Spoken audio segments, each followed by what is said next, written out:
This is the future. So Gauss is having a new skin, a deluxe skin that is a few days, and I'm here to tell you that this Warframe is not only good running around in the open world, or running in waters. Gauss is a powerful Warframe and doesn't just rely on speed alone to kill enemies. Just to make it simple, his first ability is the source of his speed.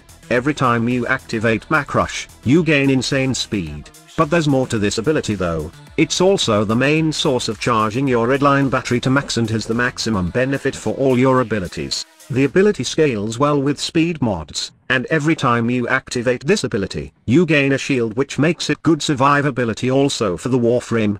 Speaking of survivability, his kinetic plating will keep you in your feet for the rest of the mission. When cast, it generates armor plating that converts a portion of absorbed kinetic damage like physical, heat, cold, and blast into energy. This also protects Gauss from being staggered or knocked down, and while the battery level is boosted during redline, kinetic plating also grants Gauss a 100% base melee damage bonus and 100% chance to stagger enemies on hit. The damage reduction will be 84% with 100% ability strength at 80% battery level. This can be scaled up to 90%, which requires 250% ability strength. However, at full battery, damage reduction will reach 100% if ability strength is 100% or more. A good tip for this is to pair it with adaptation mod for more survivability. This helps the mods as kinetic plating will provide initial protection while adaptation is building up its damage resistances.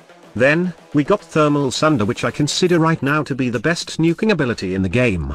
On its subsume version, it can be a decent nuke setup for some specific Warframe, but for Gauss, it's specially busted since you can achieve the maximum potential of this ability through the redline mechanic. You can tap the button to proc cold, then hold the button to proc heat. Combining both heat and cold will form blast, and at 100% redline, it will fully strip the armor of enemies. Hence you can continue spamming the heat version of the ability afterwards. The ability can go insane in terms of damage. It can hit up to millions of nuke damage when you have maximum redline.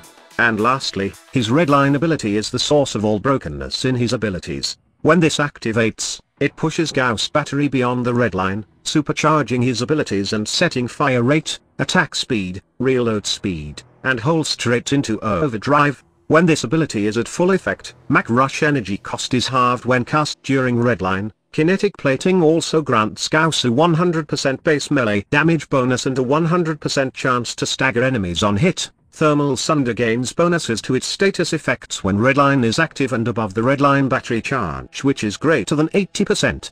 The cold proc can now freeze, the heat proc deals full damage over time against enemies, and the blast proc permanently strips away the current amount of armor based on battery power level, up to a maximum of 100% with a full battery charge, before inflicting its damage.